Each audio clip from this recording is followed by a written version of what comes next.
L'âme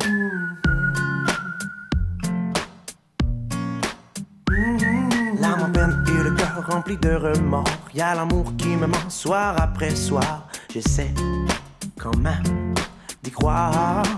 Les one-on-one, c'est pas du tout fait pour moi. Oh, pardonne-moi si je ne crois plus en toi. Je doute et redoute de moi. Oh, please, my lord.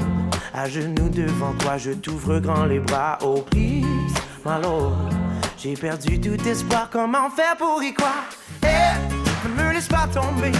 Même si j'ai tout foiré, j'ai la soul qui ne comprend plus rien. Oh, please, my lord, ne me laisse pas tomber. On rencontre ce matin un artiste québécois. Il est chanteur, il est musicien, il est compositeur. Il s'appelle Sébastien Côté, mais on le connaît surtout sous l'appellation de King Melrose, le roi de la soul pop du Québec. Bienvenue à l'émission. Comment ça va ce matin? Ça va super bien, monsieur l'animateur. Monsieur l'animateur, ce matin, on présente le nouvel album, l'album Bleu. Oui. 1 an et demi après la sortie de ton premier album qui t'a littéralement mis sur la carte. Donc, on entend ton nom un peu partout depuis cette première sortie-là. Mais avant de tomber dans ton deuxième album, si on refaisait un peu ton parcours, parce que toi, tu es originaire de Joliette. Oui. Tu as toujours baigné un peu dans l'univers musical. Tu as fait de la reprise également. On pense entre autres, tu as fait des chansons d'Elvis Presley, c'est bien ça? Oui, bien justement, c'est pour ça que King. Et le Melrose, c'est à cause que j'étais charmeur. OK. Donc, d'où? Ah, c'est intéressant. Ouais. Ça ressemble à quoi ton parcours, là? De Joliette à ton premier album, qu'est-ce qui s'est passé? Écoute, j'ai joué du violon. J'ai 8 ans, je me souviens, là, je demande à ma mère, hey, j'aimerais ça jouer du violon. Fait que j'ai commencé comme ça. Finalement, à 13-14 ans, c'est un peu moins in, le violon.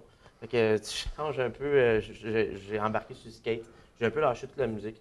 OK. À un moment donné, on dirait que j'ai l'impression de manquer quelque chose dans ma vie, il manquait quelque chose pour m'exprimer. Donc, j'ai embarqué sur le piano. J'ai commencé à chanter en dessous de la douche. Finalement, ben, j'ai commencé à chanter plus au secondaire.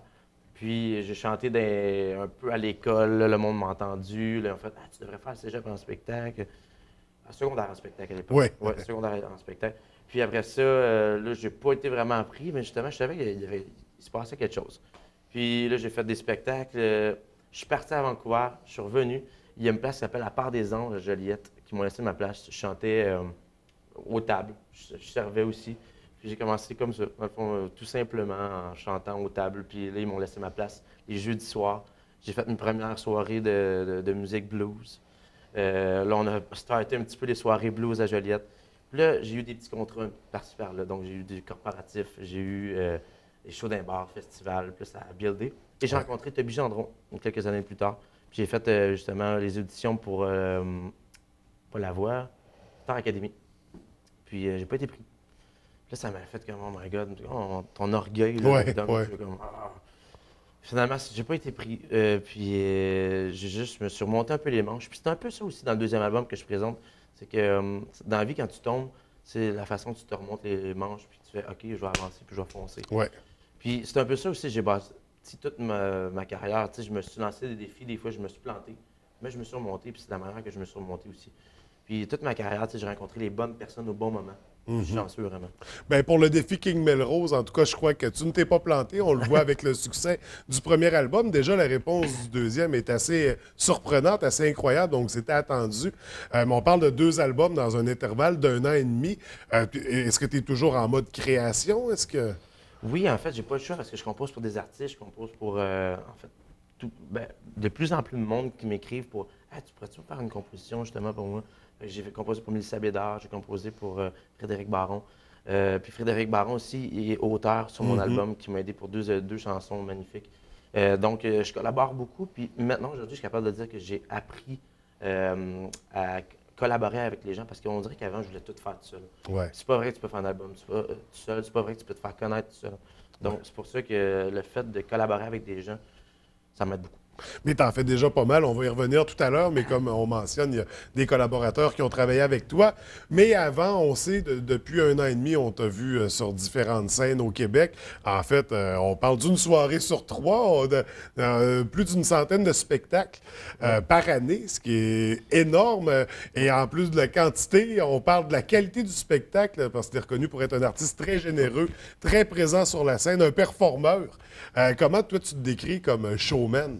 En fait, mon but, ça a toujours été de faire le party, de mettre un peu du soleil dans la vie des gens. Comme quand ils viennent me voir en spectacle, on oublie un peu ce qui s'est passé cette semaine, puis on vient boire un show, puis on enjoy la soirée. C'est vraiment ça. Fait que tu fais déconnecter le monde, littéralement. C'est un peu ça que je veux amener comme message, puis c'est un peu ça que je veux véhiculer aussi. Donc, intéressant. D'ailleurs, on invite les gens à venir aller me voir voir un show, tes spectacles. Il y aura une Ah. tournée qui suivra le lancement de cet album. Là, on va se concentrer dessus.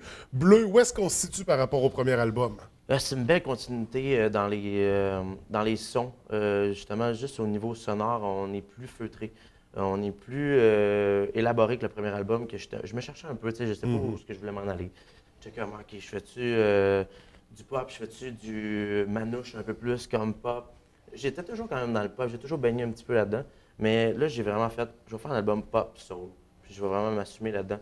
Mes antécédents musicaux, c'est vraiment le blues. Donc, soul, ça rejoint beaucoup justement Ouais. le blues. Puis, c'est un peu le même, je pense que. Donc, dans la continuité du premier album, au niveau des pièces qu'on retrouve, c'est toi qui composes la musique des chansons. Toujours, ouais, avec, pré- avec Sylvain Michel. Dans le fond, lui, c'est comme le co-réalisateur de l'album qui, lui, il fait tout le temps « OK, ça, c'est bon. Oh, ça, c'est pas bien bon. OK. Ça, on oublie ça. » Fait que j'ai une banque de chansons comme, qui traînait aussi depuis des années, que je savais qu'il y avait des petits hooks, mais on n'avait jamais travaillé dessus. Donc, le fait de travailler avec Sylvain Michel, puis qui m'aide un peu à structurer un peu mon délire musical, là, ça m'a aidé beaucoup. Puis au niveau des textes, comment ça fonctionne? Les textes, souvent, je vais arriver avec ma guitare, je vais composer une mélodie, puis c'est souvent les mélodies qui arrivent en premier. Et là, je me mets à écrire. Là, j'essaie d'écrire, puis là, des fois, je fais comme « Ah, mon Dieu, c'est tout le temps juste par rapport à moi. » On dirait que... tu sais, souvent, on écrit par rapport à nous, par rapport aux expériences qu'on a. Puis c'est pour ça que des fois, j'aime ça aller chercher des auteurs comme Frédéric, Sandrine Roy, qui ont une autre vision des choses, mais ça, qui vont parler quand même à travers moi, à travers ma personne, comment je suis dans la vie, puis comment que je peux voir la vie à 26 ans. Puis je pense que les textes sont un peu transparents parce qu'ils sont un peu à mon image. Ils sont personnalisés quand même. Oui, vraiment, oui. Ouais. Puis tu les appropries en performance, d'ailleurs. Oui, bien justement, je pense que je suis bon, je pense, interprète, parce que j'ai fait beaucoup de shows. J'ai fait beaucoup d'interprétations, justement, des Beatles, James Brown, Otis Redding. On est allé aussi dans même Bruno Mars. Vraiment, c'est étendu comme mon répertoire.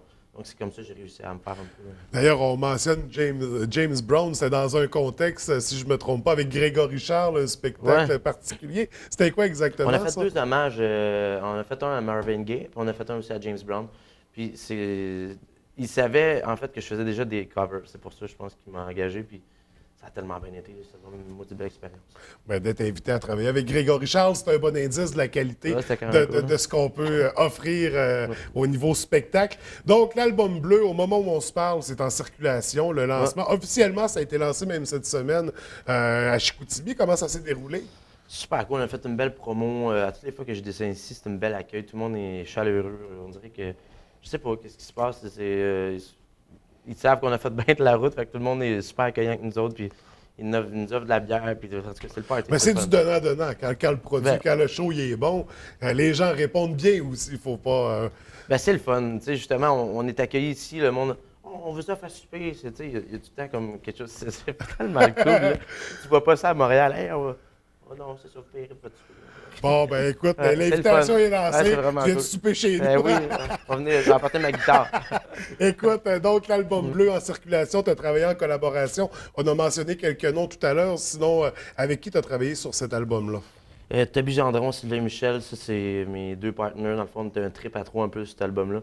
Il y a Sandrine Roy, Frédéric Baron, Alexandre Poulain, qui a écrit aussi, et Anne-Marie Trudeau, justement, qui a écrit le duo avec Ima. Ima, elle a chanté en fait un duo avec moi. Puis, en tout cas, bref, l'album, je suis tellement fier de cet album-là. Autant que le premier, je trouve juste que c'est une suite logique. Puis, je suis content de le présenter parce que le premier album, je tanné de chanter. Là. Genre, passer Donc, on va pouvoir chanter les nouvelles pièces. Ouais. Donc, avec l'album bleu. Pour savoir également au niveau de la réalisation, c'est qui a travaillé à ce niveau-là? Tabi Gendron aussi. OK, aussi pour la réalisation. Ouais. Donc C'est mon très gérant présent. aussi. Fait que c'est vraiment comme une gérance 360. Ouais. Ces deux gars-là sont tout le temps là pour prendre des décisions avec moi. Ils sont tout le temps là du début jusqu'à ce que ça sorte. Puis même après, ils prennent des décisions avec moi quand on est rendu au niveau plus commercial. Puis justement de commercialiser un peu la chose, justement l'album dit ou bien ma carrière. Puis toi, de ton côté, on parle de chant, on parle de piano, mais tu as touché à d'autres instruments sur l'album. Oui, ben tu découvres un peu des tu découvres un talent un peu. Ah, je suis un peu drummer, finalement, je peux faire de la programmation. Vous autres, les boys, tu donnes tes idées. Après ça, la ligne de basse, il me semble, j'entendais ça. Essaye-la à voir. OK, ben là, tu essayes une petite ligne de basse. Finalement, que tu fais sur des vieux synthétiseurs des années 70-80. Ça donne un méchant tone comme. J'ai essayé plein d'instruments cet album-là. J'ai évolué beaucoup sur le deuxième aussi. Donc, et ce deuxième-là, il y aura une tournée de spectacle qui Oui. va suivre. Là, présentement, c'est la tournée du lancement de l'album. Ouais. Un spectacle, on prévoit ça pour quand à peu près? Ça commence en 2016, janvier OK. 2016, donc on start la nouvelle tournée. Et est-ce que tout est booké ou il y a encore des... Il y a encore bien des places, puis justement, on invite les gens comme du coin à nous engager s'ils veulent, parce que on ne connaît pas encore beaucoup dans le coin, tu sais, de tout ce qui est Saguenay, Chicoutimi, Labbé. On ne me voit pas encore beaucoup, tu sais, je suis pas encore dans le... Moi, je peux dire... dans le paysage comme musical. Les gens ne me connaissent pas. Donc, Mais c'est un show qui en vaut vraiment la peine. Donc, ben, je tripe beaucoup, puis je donne beaucoup, puis je veux vraiment. Puis comme on mentionnait, très généreux au niveau de la performance. Donc, J'essaie, oui. ouais, c'est un album à se procurer, puis éventuellement un spectacle à voir. On va surveiller ça de très près. On va le voir par ta page Facebook. On peut te suivre sur les réseaux sociaux.